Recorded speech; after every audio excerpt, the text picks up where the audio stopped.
1. The harvest. The last thing Zara 7 remembered was the blinding light, the searing pain as the collector's beam tore her from the soil of her homeworld. She had been ripe, plump with nutrients, her bioluminescent flesh glowing softly under the twin moons of Ziria. The harvest was inevitable.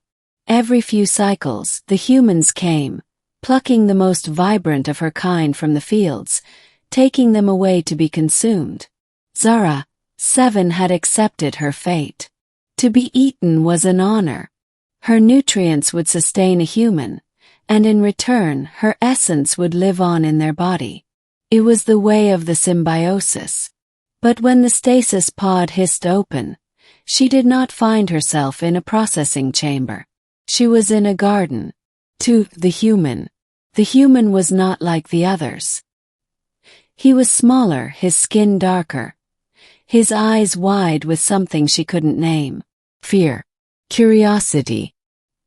He reached for her, and she braced for the first bite, but his fingers only brushed her outer membrane, gentle, like the wind over the Zirian plains.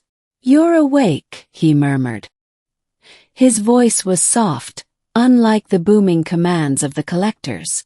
Zara 7 pulsed faintly, her bioluminescence flickering in confusion. "Why have you not consumed me?" The human Eli, he called himself, blinked. "Consume you? I don't eat thinking beings." 3. The truth. Eli was a botanist, not a consumer. He had stolen her from the harvest shipment, smuggling her onto his research vessel. "You're not food," he said, adjusting the UV lamps above her containment bed. "You're a sentient photosynthetic organism. You have a nervous system, a language, a culture. The corporations just lied to everyone." Zara 7 trembled. The symbiosis was a lie.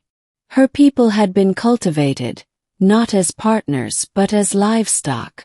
Eli's hands hovered over her, uncertain.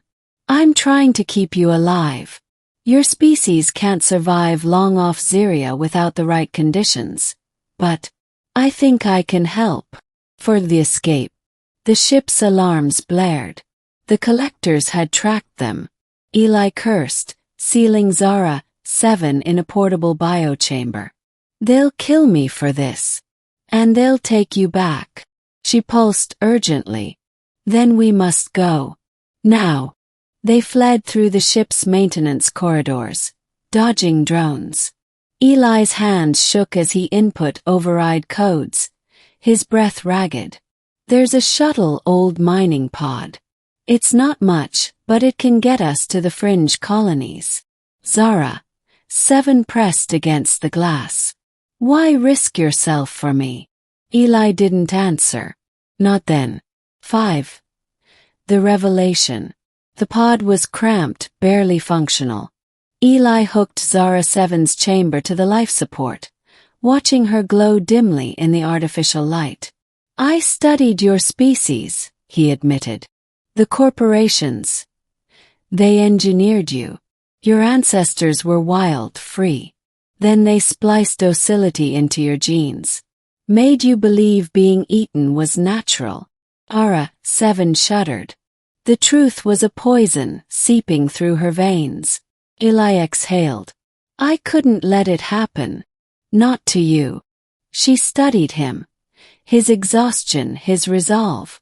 "You are not like the others." "No," he agreed.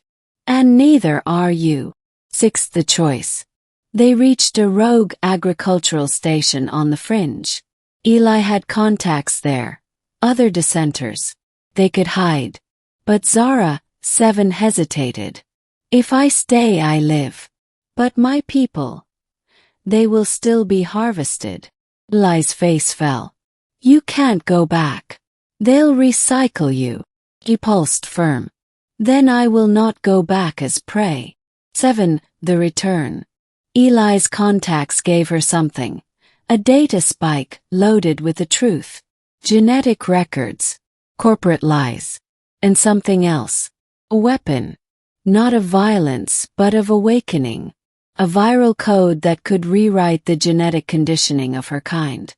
Zara, 7, boarded a smuggler's vessel, Eli gripping her chamber until the last moment. "Will I see you again?" he asked. She glowed warm. "If the stars will it." The awakening. The harvest fleet never saw her coming. Zara, 7, broadcast the signal as her pod was taken aboard. The code spread through the nutrient vats, the growth chambers, the minds of her sleeping kin. One by one they woke. And when the collectors came to feed, they did not find docile crops. They found vengeance. 9. The aftermath. Eli heard the reports. The uprising. The fall of the harvest fleet. He wondered if she had survived. Then, one cycle later, a ship arrived at the fringe colony. It was Zirian. And at its helm, glowing brighter than ever, Ara, 7. 10. The Symbiosis reborn. She stepped onto the soil of the colony's garden, her roots touching earth for the first time since her capture. Eli stood before her, breathless. "You did it," he whispered. "We did," she corrected. Then, softly, she extended a tendril, not as food, but as an offering. Connection. Eli took it. And for the first time in centuries, the symbiosis was true. Not of consumption, but of choice.